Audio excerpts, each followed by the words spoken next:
दिसंबर 1971 की रात भारतीय सेना के जवान चांद की रोशनी के नीचे पहरेदारी कर रहे थे। पूरा भारत गहरी नींद में सो रहा था, लेकिन उसी समय दुश्मन देश पाकिस्तान एक खतरनाक योजना बना रहा था। किसी को अंदाजा भी नहीं था कि इस रात क्या होने वाला है। बॉर्डर पोस्ट पर मेजर अभिषेक सिंह अपने जवानों के साथ बैठे हुए थे और सूबेदार निशान सिंह अपने सैनिकों का सहारा बनकर खड़े थे। तभी अचानक रेडियो पर एक आवाज सुनाई देती है।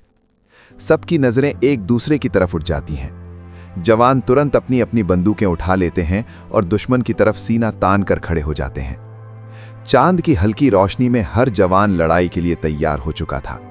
और फिर 3 दिसंबर 1971 की उसी रात पाकिस्तान ने भारत पर हमला कर दिया। इस मिशन का नाम था ऑपरेशन चंगेज खान। इसका मकसद था भारत की वायु शक्ति को कमजोर करना, ताकि आने वाले दिनों में जमीन पर लड़ाई आसान हो जाए। उनका पहला निशाना था श्रीनगर। अगर श्रीनगर गिर जाता तो आसमान खाली हो जाता। उसके बाद था पठानकोट और फिर अमृतसर। पाकिस्तान को लगा कि इन तीनों जगहों को कमजोर करके वो पंजाब पर अपनी पकड़ बना सकता है। लेकिन पाकिस्तान को यह खबर नहीं थी कि भारत का एक जवान पहले ही उड़ान भर चुका था, और उस बहादुर जवान का नाम था निर्मलजीत सिंह। पाकिस्तान के जहाज श्रीनगर की सीमा में दाखिल हो जाते हैं और तबाही मचाने लगते हैं। उनका पहला निशाना था रनवे, क्योंकि अगर रनवे तबाह हो जाता तो आगे की उड़ानें रुक जाती।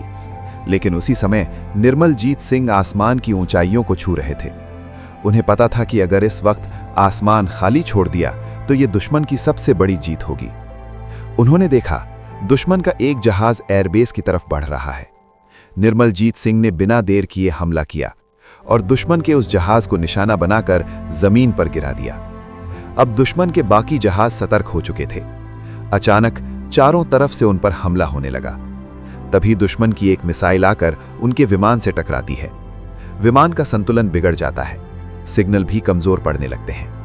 उन्हें पता था कि अगर वो पीछे हट गए तो दुश्मन को हमला करने के लिए खुला रास्ता मिल जाएगा, लेकिन वो डटे रहे। निर्मलजीत सिंह ने अपने विमान को फिर से घुमाया और सीधे दुश्मन की तरफ बढ़ गए। कुछ ही पलों बाद आसमान में जोरदार विस्फोट हुआ और निर्मलजीत सिंह हवा में ही शहीद हो गए। आसमान में लड़ाई अभी थमी भी नहीं थी कि जमीन पर भी दुश्मन के सैनिक घुस चुके थे। वो भारतीय बंकरों को निशाना बना रहे थे, लेकिन मेजर अभिषेक सिंह पीछे हटने वालों में से नहीं थे। वो अपने जवानों के साथ वहीं डटे रहे और दुश्मन का डटकर मुकाबला करते रहे।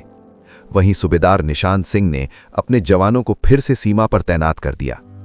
अब दुश्मन बहुत करीब आ चुका था। लड़ाई आमने सामने की हो चुकी थी। गोलियों की आवाज से पूरा इलाका गूंज रहा था, लेकिन कोई भी पीछे हटने को तैयार नहीं था। भारतीय जवानों ने ऐसा पलटवार किया कि दुश्मन को पीछे हटना पड़ा। लेकिन इस जीत की कीमत भी भारत को चुकानी पड़ी, क्योंकि उस हमले में सूबेदार निशान सिंह शहीद हो गए। सुबह होने लगी थी। चारों तरफ टूटे हुए बंकर दिखाई दे रहे थे और कुछ वो चेहरे जो अब कभी वापस नहीं आने वाले थे। निर्मलजीत सिंह, सूबेदार निशान सिंह और कुछ ऐसे जवान जिनके नाम इतिहास के पन्नों में भी दर्ज नहीं हो पाए, लेकिन उन्होंने अपनी जान देकर इस देश को बचाया।